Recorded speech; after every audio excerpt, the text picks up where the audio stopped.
Welcome back to another episode of the Brandon Rowe Show. I am your host, Brandon Rowe. We got a jam-packed show today, so let's go ahead and get into it. We're going to start the show off with the firing of Nico Harrison. Finally. So, if you don't know, Nico Harrison is GM of the Dallas Mavericks.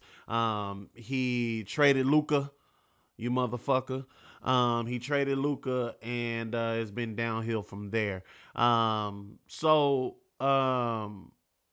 let's just get into it. So Monday night, I went to the Mavericks and Bucks game, and during every free throw that the Mavericks shot, they are chanting "Fire Nico, cha cha cha cha cha, Fire Nico," and it actually ended up coming down to 3 free throws. PJ Washington got fouled on the three that he could have tied the game to put it in the overtime. He made the first one, missed the second one, and obviously he had to intentionally miss the third one to try to get a rebound and get a good shot.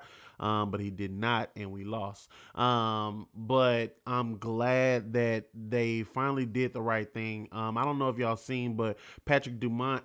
So basically, they had this kid. He has he's like a teenager. He had a Lakers Luka jersey, and he's sitting next to Patrick Dumont.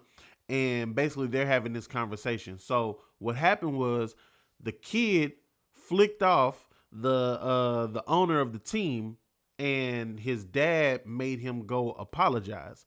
And so they basically just had this conversation about, you firing Luka essentially. And so what he said was, well, I'm gonna do right by the Mavs fans and try to make this thing right. We're committed to the winning of the Mavericks and all these other things. So essentially the next day, Tuesday, they fired Nico. Yesterday, fired Nico. So whatever.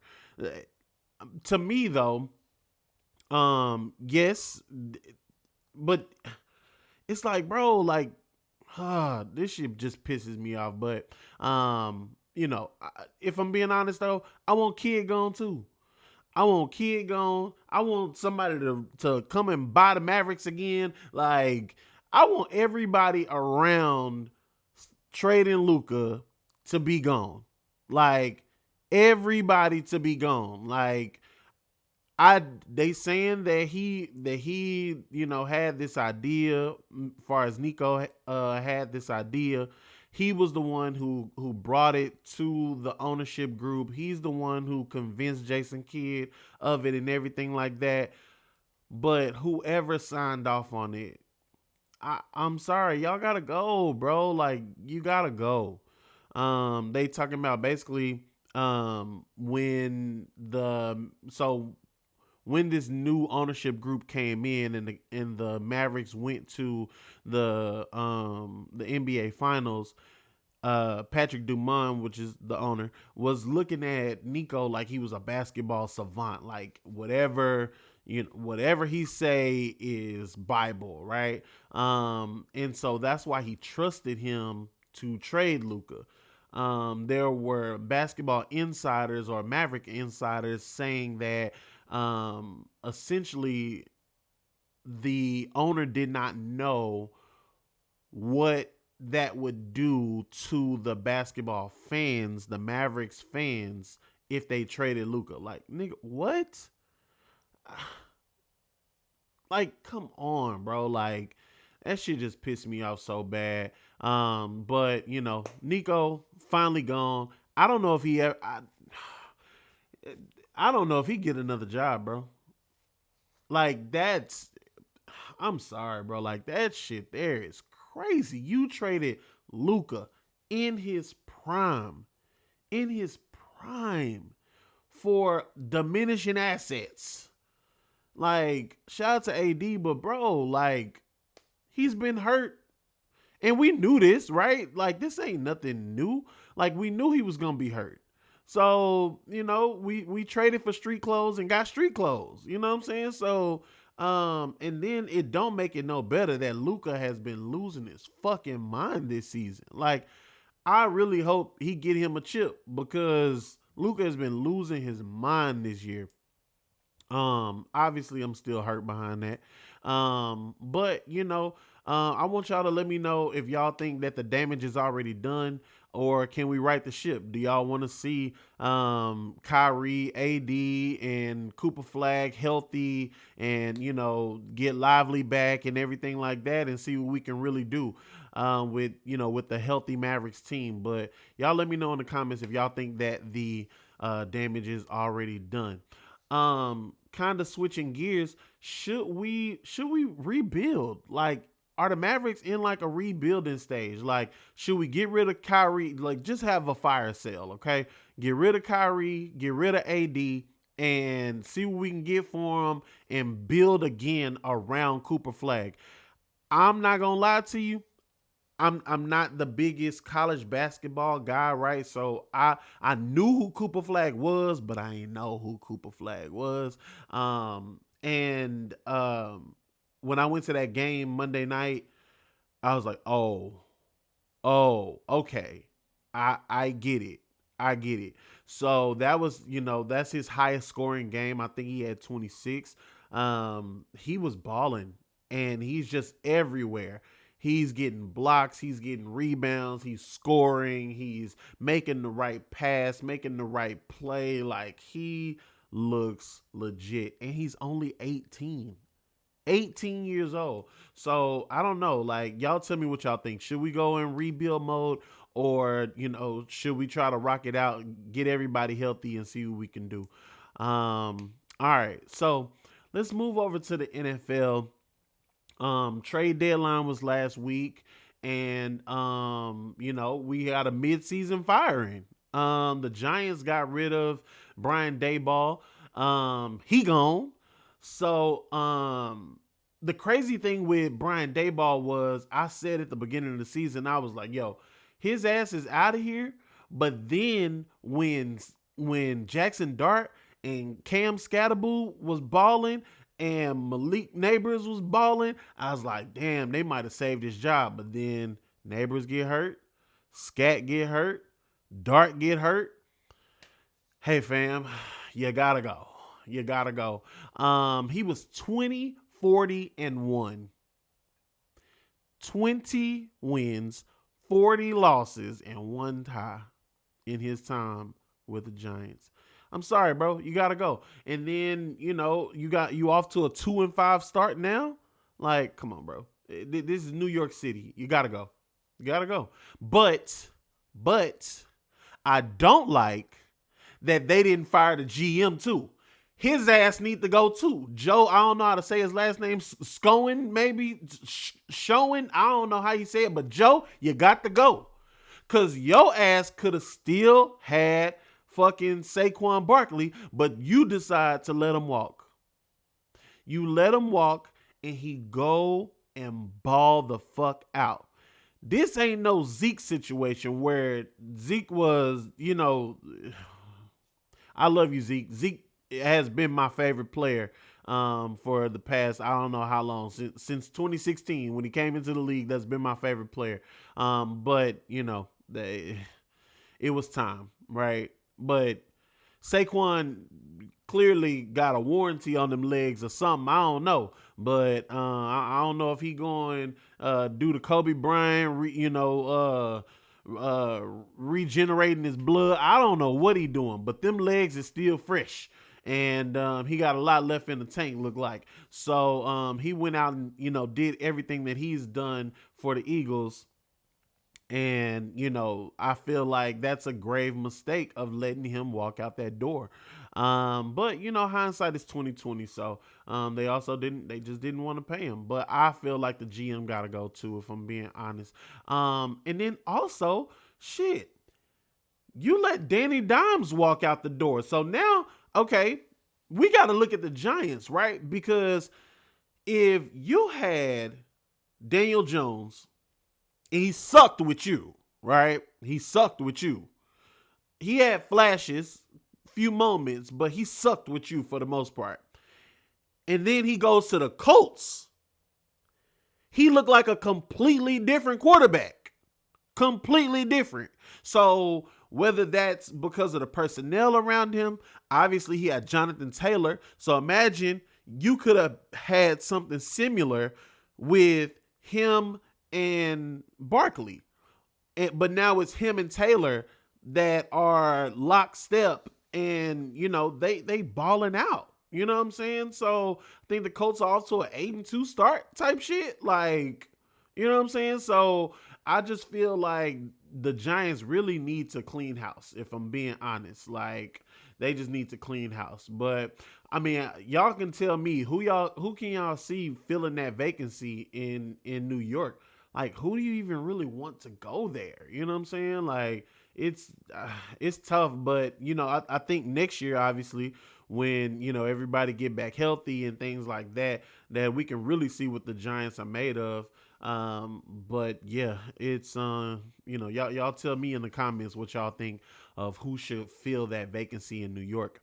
Um, Speaking of NFL, let's figure out the contenders, because bro, we down to the what I think this what week 11.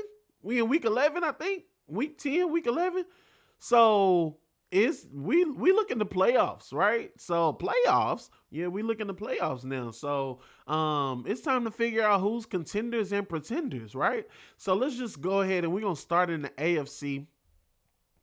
So let's start in the AFC East. We got the Patriots at 8-2. They running game is really good. Travion Henderson had a breakout game this past week with Ramondre Stevenson out, and Drake May is balling. So he's playing really well. I'm going to say that the Patriots are contenders.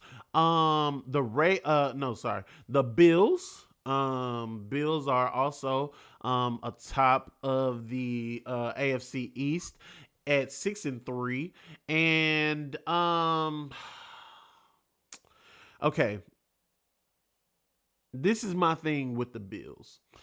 The Bills look great for the first, I don't know, 5-6 games of the season.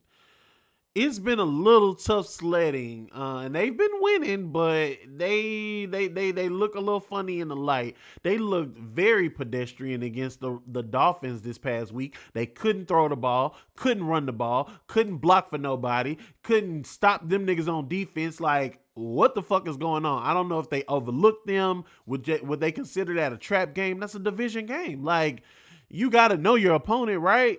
So and as a fantasy owner of James Cook, I need y'all to get this shit together. Defense was terrible. They beat up on bad teams. They can only beat Kansas City during the regular season. They can't beat them in the playoffs. Of course they're going to the playoffs, but I just feel like they are going to be a first round or a second round bounce. Like, I don't think that they're true contenders. So I'm going to say the Bills are pretenders. Let's shift gears over to the AFC North. And you got the 5-4 Steelers. Bro, it's time. Rodgers is my favorite quarterback, but it's time. It's time. It's time. They pretenders. They're pretenders. But I mean, we'll see what happens for the rest of the season. But somebody got to go, or maybe they don't. But the Steelers are definitely pretenders. But the Ravens. And I know, why are we talking about a losing record team and we talking playoffs, but the Ravens started out 1-5. They are on a 3-game win streak, and they are at 4-5 after getting Lamar Jackson back. And I believe that they could be contenders. Okay, I won't count them out. I won't say that they are contenders, because they are definitely facing an uphill battle. but obviously for now they would have to be pretenders. But let me know if you think that the Ravens can come back and have this immaculate run for the rest of the season, barring any more major injuries. But they could do it. If anybody could do it, they could do it. So, let's see if they can get to a respectable record and, win out at least maybe if they lose probably one game left for the rest of the season and go 11-6. I think that they could do it. You got Lamar Jackson, you got Derrick Henry, you got a good defense. So, and I think that they could do it. But y'all tell me what y'all think, if they can run the table or close to run the table for the rest of the season, and get into the playoffs and fight for something. Let's move down to the AFC South. So the AFC South, we got the Colts at 8-2. They looked really shaky against Atlanta. Like, they looked really shaky. Just too many mistakes. It honestly, it felt like Danny Dimes was turning into a pumpkin. If I'm being honest, he looked like he was turning into a pumpkin. Just mistakes, careless with the ball, so many fumbles and miscues. It just was not a pretty game. But Jonathan Taylor is a problem. He is a problem. Um, they were struggling running the ball in the first half, but they was able to get him open in space and do little swing passes and get him the ball in creative ways, and he brought it home for them. But he's a problem for sure. But that defense can be had.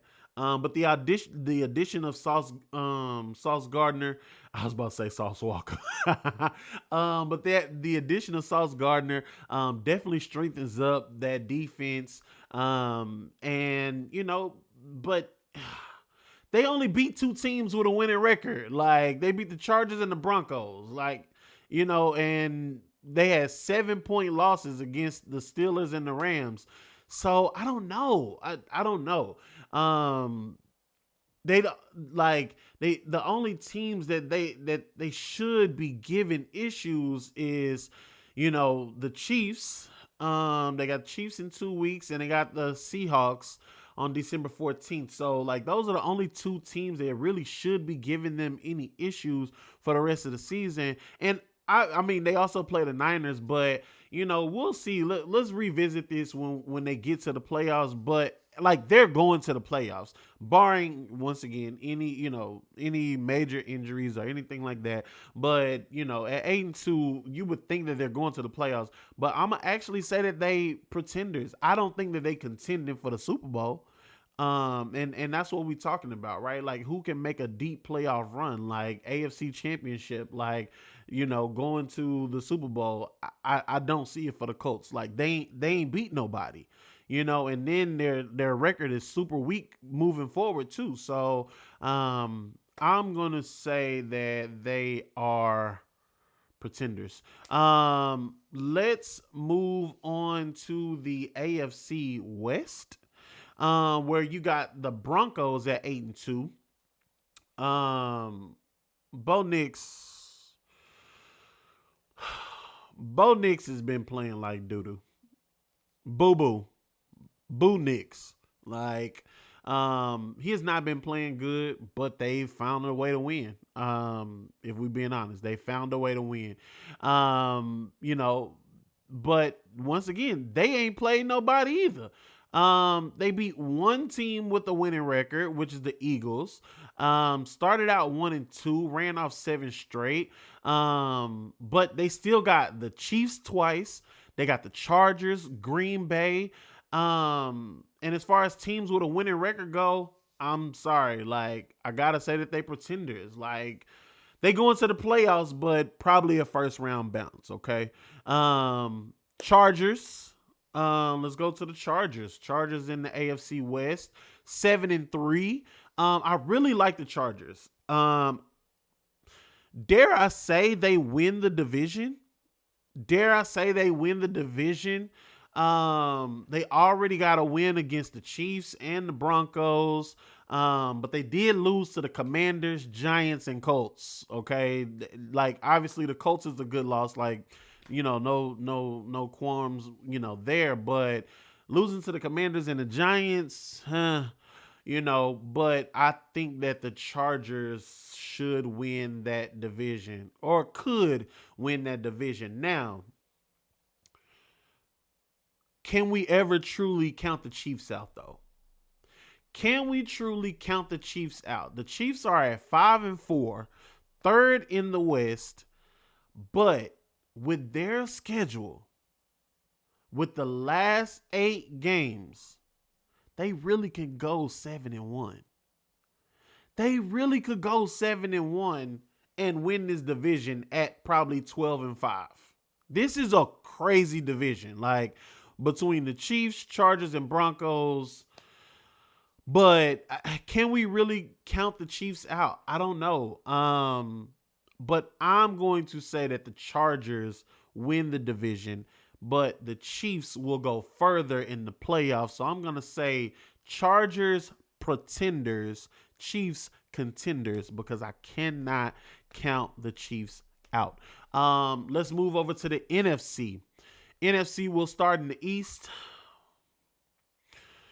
There's only one team to really talk about, which is the Eagles at 7-2. People overlooking them, but they keep winning, right? They're ugly wins. It's ugly wins, and the Eagles are in trouble. But they just keep finding a way to win. AJ Brown was on stream with somebody last night playing Madden. And the dude asked him, man, like, hey, how you doing? And he like, terrible, nigga. Like, everything is great, like far as family wise go, but if I'm on your fantasy team, drop me. Like, what? What? Like, so, I don't know. I don't see him there next year. But they keep winning, and they the champs. So I'm gonna have to say that they are. Man, fuck that. I ain't gotta say shit. This is my damn show.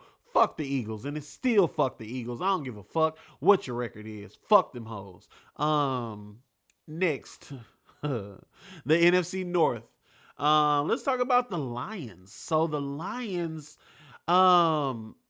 offense is clicking. Jahmyr Gibbs is balling.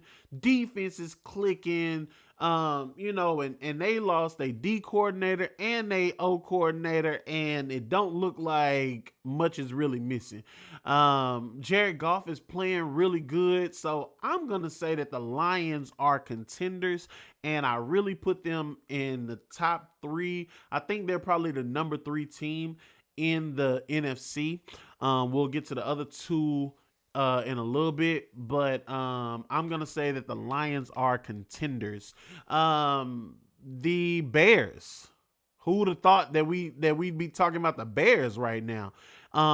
They are tied with the Lions at 6-3. They look really good. Caleb Williams is playing really good. Roma Dunze. I wanted him on my fantasy team, but somebody wouldn't trade him to me. But yeah, Roma Dunze, that defense is looking good. That offense is looking good. They are a really young team, and my question to y'all is, do y'all think that the Bears are a little ahead of schedule? I really do think that they are ahead of schedule, kind of like how the Commanders were last year. Nobody expected the Commanders to do that with Jaden Daniels and Dan Quinn going over there, and but they turned that franchise around really quick. They turned right back around, but I know that they had some injuries this year. But the Commanders, they not looking too good. The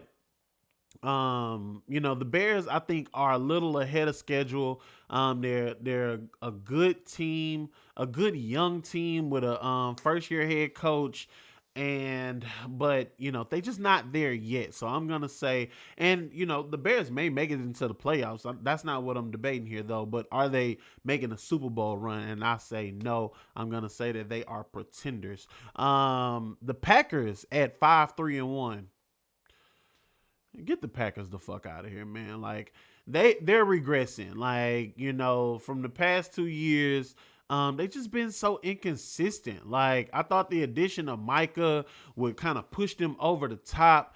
But the offense not doing so good. And, it's just I don't know. If your number one target got a fucking cradle cap on and Romeo Dobbs, I'm sorry. I just feel like you're gonna have a long day on offense. I'm sorry. I'm sorry. But yeah, they Josh Jacobs is doing his thing at the running back position, but they no. Um, and that was a very ugly game Monday night against the Eagles. But whatever. Packers pretenders. Let's move down to the NFC South. NFC South got the Bucks at 6-3. Really good team. Even despite the injuries to Evans and Godwin, but Ibuka and Tez Johnson then stepped up, and they're really looking good. Baker playing out of his mind, so I'm gonna say that the Bucks are contenders. I think Baker Mayfield keep playing like this, he can definitely be in the MVP conversation. But let's move to the NFC West, which seems like probably the best division in football. With the Seahawks atop of that division at 7-2. I really love their wide receivers. Jackson Smith and Jigba. He's balling. Shout out to my fantasy team. I sure appreciate him. Cooper Kupp still out there, getting it done out there.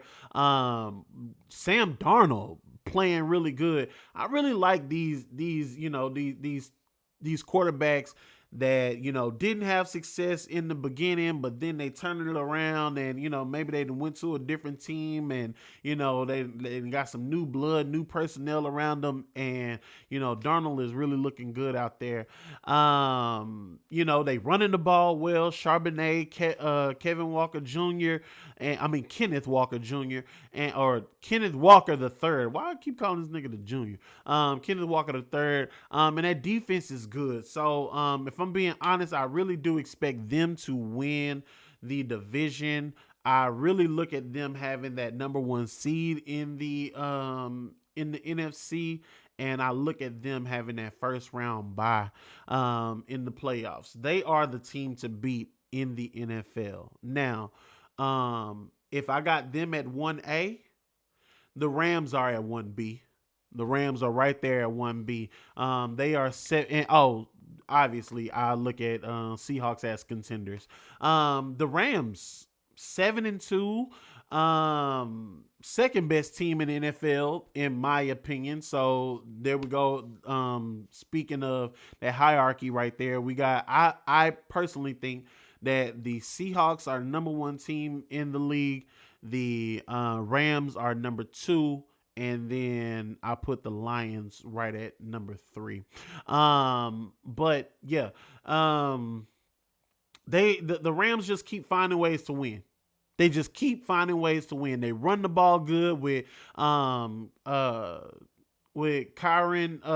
Williams and Blake Corum. They run the ball good. They got excellent receivers, Adams and Puka. The defense is playing good. Obviously, coaching, is top tier. So I'm gonna say that the Rams are contenders, and then they still got the fucking Niners to deal with at 6-4. But I do feel a little regression here with the Niners. And all three of these teams could really make it into the playoffs, but I don't think that that the Niners are contenders. So I'm gonna say that Seahawks contenders, Rams contenders, but Niners are pretenders. And so with that being said, y'all let me know, who do y'all think is contenders and pretenders. Anybody that you agree with or disagree with that I said that, maybe y'all disagree with, or somebody that I overlooked, somebody that y'all could see, making a late playoff run, getting streaky, somebody getting somebody healthy or something, like I said with the Ravens, maybe they can, come back and run the table. Is there anybody that y'all can see doing that in the NFC? Let's switch over to college football, okay? Um, this is a big week in college football. Well, I say big week because Texas plays Georgia. Texas is number 12. If the playoffs started today, they'd be in at the 12th seed, right? Texas plays Georgia. Georgia's number 5. They play in Athens. Okay. Now listen, this is my thing with Texas and Georgia. Georgia beat the shit out of us last year. The SEC championship game was a lot closer, but we still lost. And the way that Arch Manning has been playing has not been good. Y'all can say, I know we ain't talked in a few weeks, so if we being honest, if we look at the OU game, it was dink and dunk, right? He still was missing wide open passes. It wasn't really that great. We went into overtime against Kentucky and Mississippi State. That's all I couldn't think of.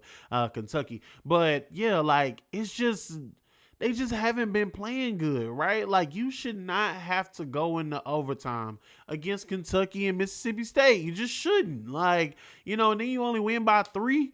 And it's just and then Vanderbilt, if I'm being honest, Vanderbilt was probably Arch Manning's best game, and I feel like they got a game plan that actually works for him. A lot of short passes, right? A lot of things, 5 yards, and just let your receivers work, right? Let your running back, get something out of the backfield. Contravion Wisner, let them get something out of the backfield and try to see what we can make out of that.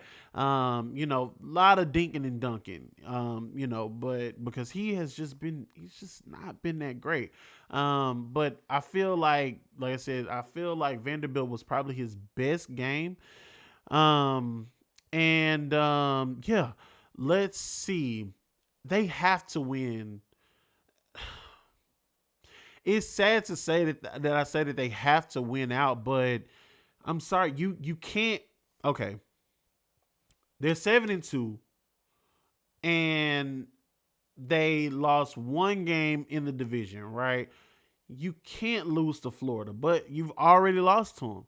So you have to beat Georgia.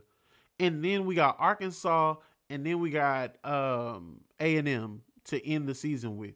You can't lose to A&M and Georgia.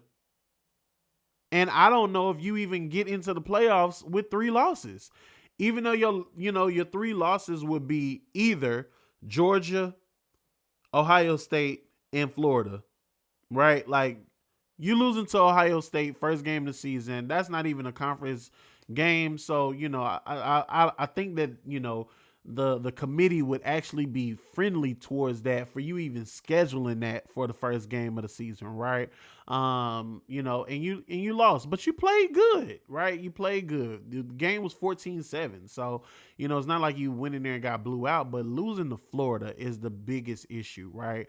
I think that you would have a lot more leniency, if you lost to Georgia and A&M. But bro, if y'all are supposed to be a playoff team, you can't lose to damn near to everybody in the top 5, right? If Ohio State, was ranked 3 at the time, and you got Georgia now, and then A&M is ranked number 3 right now.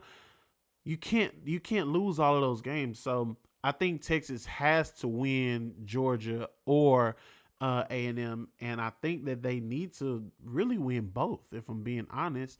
But let's see what they do. But Georgia and Texas this Saturday, and we'll see how that plays out. Oklahoma and Bama. Oklahoma and Bama. That that should be a good matchup. Ty Simpson has been playing really good for Bama, and I think Oklahoma's looking funny in the light, and I'm never rooting for they bitch ass. So going with Bama. A&M playing South Carolina. Now listen, I know South Carolina's 3-6, but they got some ballers on that team, and they still could pull something out, as far as an upset. So just watch out. A&M should not look over them boys. That's it. And then let's end the show with Colorado.